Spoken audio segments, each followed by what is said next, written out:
Chapter 1. "Raise a glass," said Hector, "to the best officer in New America." The room came alive with the clink of glass and the roar of 100 voices. "Cornwell! Cornwell!"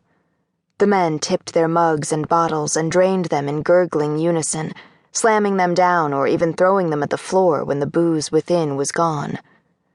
Sam watched in silence, adjusting his spotting scope almost imperceptibly. The window was murky, but he could still see the soldiers grin and grimace as they slapped one another on the back, laughed at ribald jokes, and tried not to look at the colonel. The link would be telling them everything about Cornwell anyway. Hidden in the trees on the far side of the valley, well outside the effective range of the link, Sam had no such luxury. He twisted the knob on his tripod, swiveling the microphone barely a fraction of a millimeter to the left.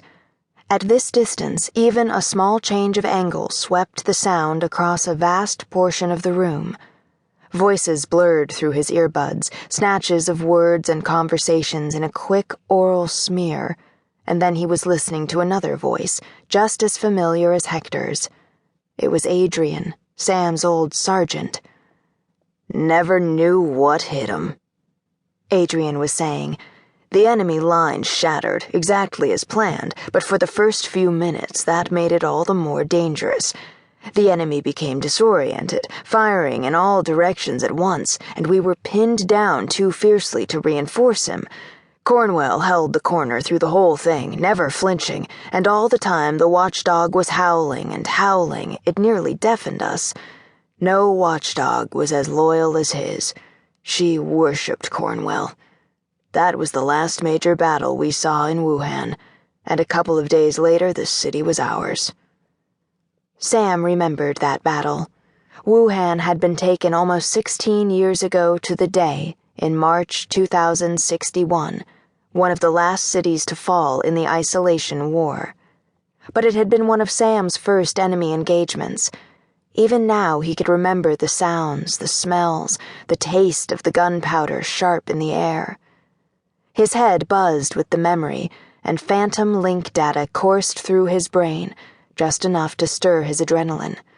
Instincts and training surfaced almost immediately, heightening Sam's awareness as he crouched on the darkened hillside, prepping him for a battle that existed only in his mind. This was followed almost immediately by an opposite reaction, a calming wave of familiarity. He hadn't linked to anyone in days, and the sudden feeling, real or not, was almost painfully comfortable. He closed his eyes and held onto it, concentrating on the memories, willing himself to feel them again, stronger, but after a few fleeting moments they slipped away. He was alone. He opened his eyes and looked back through the scope. The men had brought out the food now, wide metal trays heaped high with steaming pork. Herds of wild pigs were common enough in Connecticut, but mostly in the deep forest away from partial settlements. They must have hunted pretty far afield for a feast like this. Sam's stomach rumbled at the sight of it, but he didn't move. Far away the soldiers stiffened, only slightly, but all in unison, warned by the link about something Sam could only guess at. The colonel, he thought, and twisted his scope to look at Cornwell. He was as bad as ever, cadaverous and rotten, but his chest still rose and fell, and there didn't seem to be anything immediately wrong. A twinge of pain, perhaps. The men in the room were ignoring it, and Sam chose to do the same. It wasn't time yet, it seemed, and the party continued. He listened in on another conversation, more reminiscing about the old days in the isolation war, and here and there a story about the revolution, but nothing that fired Sam's memory as profoundly as the sergeant's story. Eventually, the sight of the pork ribs and the sound of chewing became too much, and Sam carefully dug a plastic bag of beef jerky from his pack. It was a pale imitation of the juicy ribs his former comrades were enjoying, but it was something.